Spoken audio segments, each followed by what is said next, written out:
հեղաշրջման, իբրև պլանի հրապարակման հիման վրա այսպես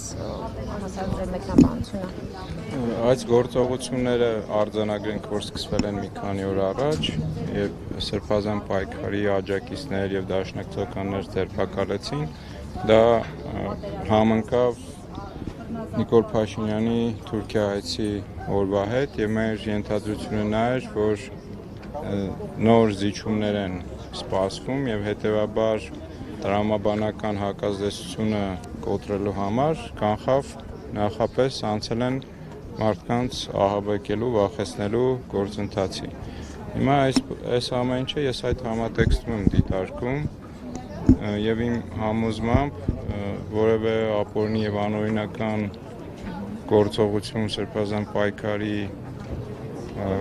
աջակիցների եւ Բագրատ Սրբազանի կողմից երբևէ չի իրականացվել։ Դուք քննչական կոմիտեի հրապարակած ձայնագրությունները, հաղորդագրությունները բնականաբար ծանոթ մի քանի ձայնագրություն տենց շատ վատ բանով է լսվում, որ այդ ամենը սարկած է, եթե հետևել եք ձեր տեսակետը։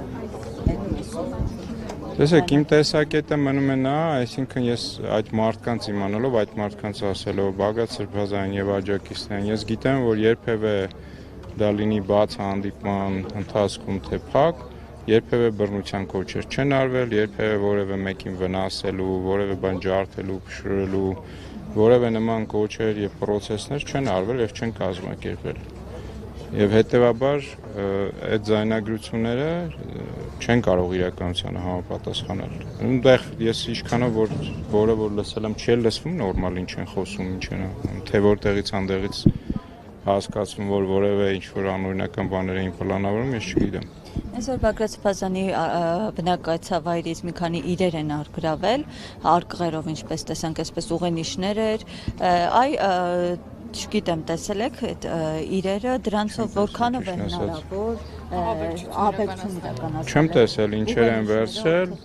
բայց հավանաբար անհնազանդության այդ չեմ վստահում գործընթացը որ կա, հավանաբար պետքա պաստառներ լինի, ինչ-որ թղթեր, այդպիսի բաներ պետքա լինի։ Աննա Ավետիսյան, տեսեք Նիկոլ Փաշինյանը այսօր նաև այս գործողությունները, այսքան իբրև հնարավոր հեղաշրջման պլանը փորձեց կապել նաև ԵՀՊԱՌ-ի հետ։ Հիմա սա հնարավոր է նաև եկեղեցու նկատմամբ ճնշումների հերթական ավելի մեծ։ Անպայման, այդ ամեն ինչը իրար հետ փոխկապակցված են, քանի որ մենք շարունակաբար ենք ասել եւ ասում դրա մասին, որ եկեղեցին միակ ազգային ինստիտուտն է, որ հայկական շահեր է պաշտպանում, մասնավորապես Արցախի կորստի հետ չհամակերպվելը, միասնական լինելը, ամուր լինել, մեր իրավունքների համար պայքարելը եւ այս ամեն ինչը այդ համատեքստում է իհարկե, որովհետեւ նույն Սրբազան շարժման առաջնորդը հոգեվորական է, որը մեծ հեղինակություն է վայելում։ Փաստաբանը հայտարարեց, որ Կալանթի միջնորդություն է ներկայացել, կբավարարվի ըստ։ Չեմ կարող նման ենթադրություն անել, բայց այս իշխանություններից ամեն գործողություն սպասել է։ Աննա Ավետիսյան, տեսեք 18 թվականին հենց իշխանապահությունից հետո այսպես նոր շարժում է իրականացում, նոր իշխանություն, նոր Հայաստան, նոր հայրապետ այսպես որագրով, հետագայում կրկին այսպես թիրախավորումները պարբերական բնույթ են կրել, իսկ վերջին շրջանում նոր թափ է հաղորդել հայ առաքելական եկեղեցու դեմ այս գործընթացին։ Հիմա ի վերջո 18 թվականից սկսած, ինչ խնդիր էին լուծում ի սկզբանե եկեղեցին թիրախավորելով, կա տեսակետ, որ դա այսպես գունավոր հեղափոխությունների մաս է կազմում։ Ինչ խնդիր են ի վերջո լուծել դրանով։ Փաստենք եւս մեկ անգամ, որ Նիկոլ Փաշինյանը ավտորիտար պոպուլիստ է, իսկ ավտորիտար պոպուլիստները չեն հանդուրժում որևէ հակազդող իշխանություն եւ էլիտաներ, լինեն դրանք կրոնական, տնտեսական, արդարադատության համակարգի եւ հերթով բոլոր համակարգերը ջարդելով եւ հաջողելով հասել է հիմա եկեղեցուն։